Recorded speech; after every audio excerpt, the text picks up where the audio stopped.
হসপিটালে চলে যাচ্ছি, মা অনেক অসুস্থ হয়ে গেছে ভাই। মা যদি অসুস্থ থাকে তাহলে বলেন সন্তান কেমনে ভালো থাকতে পারে। মাকে নিয়ে তাড়াহুড়ো করে হসপিটালে চলে গেলাম। এইখানে চিকিৎসা ব্যবস্থা তেমন ভালো ছিল না, তো আমার মাকে তাড়াতাড়ি আনছি কারণ বাসার কাছে ছিল, সেই জন্য খুব তাড়াতাড়ি নিয়ে আসলাম হসপিটালে। আম্মু খুবই পেট ব্যথা করতেছিল, কোনোভাবেই পেট ব্যথা কমতেছিল না।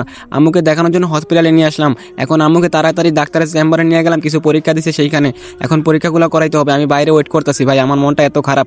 বাসা যদি আম্মু অসুস্থ থাকে তাহলে খুবই খারাপ লাগে, কারণ মা ছাড়া না আমার একদম ভালো লাগে না। মা সবসময় হাসি খুশি থাকতো, ডাক দিত, না খাইলেও মা বলতো। আর সেই মা যদি অসুস্থ হয় তাহলে কেউ খবর নেয় না ভাই। যার মা নাই সে জানে ভাই, মাকে অনেক ভালোবাসি। দেখেন আমার মায়ের রিপোর্টগুলো নিয়ে আসতে এখনো দেয় নাই, আর নিয়ে আসার জন্য আমি অনেকদিন ঘুরতেছি। এখন রিপোর্ট দেওয়ার পরে অনেকগুলো ইঞ্জেকশন দিয়েছে, আমি প্রেসক্রিপশন নিয়ে এখন ফার্মেসিতে যাচ্ছি সেইগুলো আনার জন্য।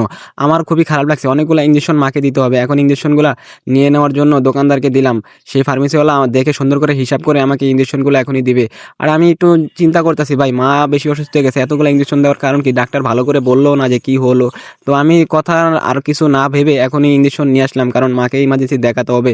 মার এত পরিমাণে পেটে ব্যথা ছিল ভাই, সত্যি সে দাঁড়াইতে পারতেছিল না। আমার আম্মুর অবস্থা দেখলে আপনারা বুঝতে পারবেন। নার্সরা ইঞ্জেকশনগুলো রেডি করতেছে, কারণ কিছুক্ষণের মধ্যেই আম্মুকে ইঞ্জেকশন দিতে হবে, সেজন্য আম্মু রেডি হচ্ছে ইঞ্জেকশন নেওয়ার জন্য। ভাই আমি চিন্তা করতেছি আমার মায়ের হঠাৎ করে কি হয়ে গেল, অনেক বেশি পেটে ব্যথা ছিল ভাই, মা নড়াচড়া করতে পারতেছিল না। অনেক চিন্তা করতেছিলাম মাকে নিয়ে। ঘরের মধ্যে যদি মা অসুস্থ থাকে তাহলে সন্তান কিভাবে ভালো থাকে ভাই। মাকে অনেক ভালোবাসি। নার্সদেরকে বললাম একটু সাবধানে দিয়েন, আমার মার যেন কিছু না হয়। তারা বললো যে ভাইয়া কিছু হবে না, চিন্তা করিয়েন না।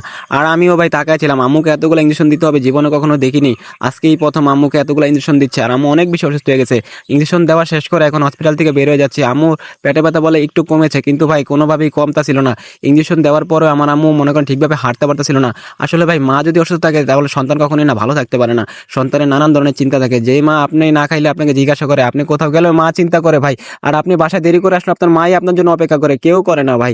আপনি একটা জিনিস খেয়াল করে দেখবেন, বাসা থেকে যখন দূরে চলে যাবেন তখন আপনার এই মা জননী আপনার জন্য অপেক্ষা করবে, আপনার খবর নিবে ভাই। আমি কয়দিন ঢাকার বাইরে ছিলাম, আমার মা আমাকে এত পরিমাণে ফোন দিচ্ছে, আমার কেউ এরকম খবর নেয়নি ভাই। আর সেই মাই অসুস্থ হয়ে যায়, তারপর আমরা বাসা চলে আসি ভাই। এই যে বাইকে ভাড়া দেওয়ার পরে আমি অন্ধকারে হেঁটে যাচ্ছি আর মার দিকে খেয়াল রাখতেছি, কারণ মা হাঁটতেছে।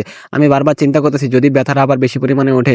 অনেক পরিমাণে ব্যথা ভাই, এখনো ব্যথা কমতেছে না। আম্মু হাঁটতেছে আর অনেকটা অসুবিধা ফিল করতেছে, কারণ ব্যথা কোনোভাবেই কমতেছিল না। আর অন্ধকারের ভিতরে হেঁটে যাচ্ছি, আমার মন মেজাজ একেবারে ভালো না ভাই। আপনাদের থেকে দোয়া চাই ভাই, আপনারা আমার মায়ের জন্য একটু দোয়া করবেন, সেজন্য তাড়াতাড়ি সুস্থ হয়ে যায়।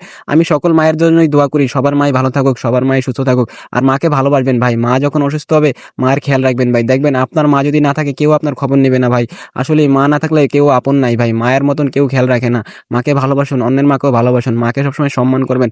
মা যদি কিছু খাইতে চায় না পারলেও তাকে আনার দেওয়ার চেষ্টা করবেন। মাকে ভালোবাসবেন ভাই। বাসায় চলে আসি এখন, রয়্যাল আমাদেরকে দেখে চিন্তা পড়ে গেছে। দেখেন কিভাবে মায়ের পায়ের সামনে যাচ্ছে, মা অসুস্থ শুনছে, ও একটা অবুঝ প্রাণী, ও মাকে অনেকটা পরিমাণে ভালোবাসে। সবাই দোয়া করবেন ভাই আমার মা যেন সুস্থ হয়ে যায়। আসসালামু আলাইকুম, আজকে এই পর্যন্ত।